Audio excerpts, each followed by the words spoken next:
JDU राष्ट्रीय कार्यकारी अध्यक्ष संजय कुमार झा ने कहा कि मुख्यमंत्री पद की कोई वैकेंसी बिहार में नहीं है। नीतीश कुमार ही मुख्यमंत्री रहेंगे।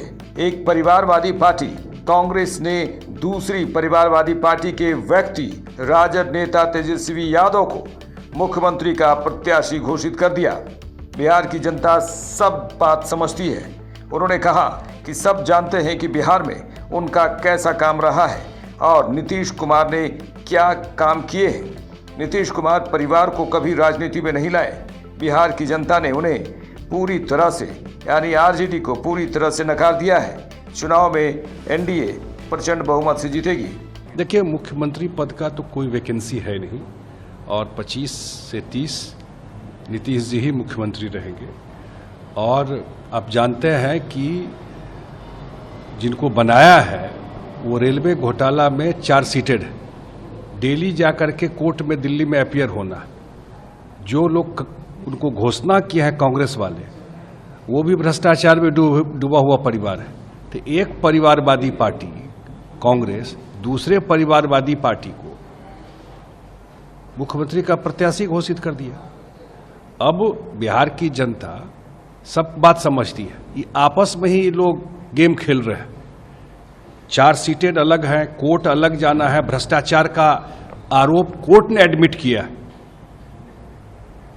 और ये हम लोग नहीं कह रहे, कोर्ट ने एडमिट किया है इनको।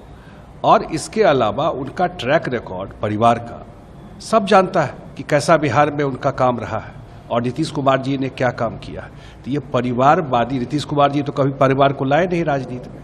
तो इसलिए मुझे लगता है कि बिहार की जनता पूरी तरह से रिजेक्ट कर चुकी है उनको और उनके पार्टी को और उनके जो स्टाइल ऑफ पॉलिटिक्स है उसको। तो मुझे कहीं कुछ दिखता नहीं है। अंतिम मौका में महागठबंधन वैसे जमीन पे छितराया हुआ है। कुछ दिख रहा है महागठबंधन में। तो ये सब बोल करके थोड़ा अटेंशन लेना, इसके अलावा कुछ है नहीं। पहली बार देखा गया कि मुख्यमंत्री के चेहरा के साथ साथ उप मुख्यमंत्री के चेहरा को भी अनाउंसमेंट कर दिया। हम तो वही कह रहे हैं कि बिना चुनाव लड़े ये लोग पोर्टफोलियो बंटवारा कर रहे हैं। इनको बिहार के जनता से क्या लेना है। ये तो पोर्टफोलियो मंत्रिमंडल का बंटवारा शुरू कर दिया। चुनाव नहीं भी हुआ है। अब मंत्रिमंडल का जनता की सेवा कभी प्रायोरिटी था ही नहीं, प्राथमिकता नहीं था। ये लोग मंत्रिमंडल का बंटवारा प्रेस कॉन्फ्रेंस करके शुरू कर दिया, जो कहीं वही बात है जो कभी होना नहीं है। तो इसलिए मुझे नहीं दिखता है इस चुनाव में लैंडस्लाइड विक्ट्री है एनडीए का। और 2010 से भी जो हम लोग घूम रहे हैं, शायद ये पल्स दिल्ली में लोगों को नहीं समझ में आए, लेकिन जो घूम रहे हैं अप्रत्याशित सपोर्ट एनडीए को मिल रहा है, मुख्यमंत्री जी को मिल रहा है।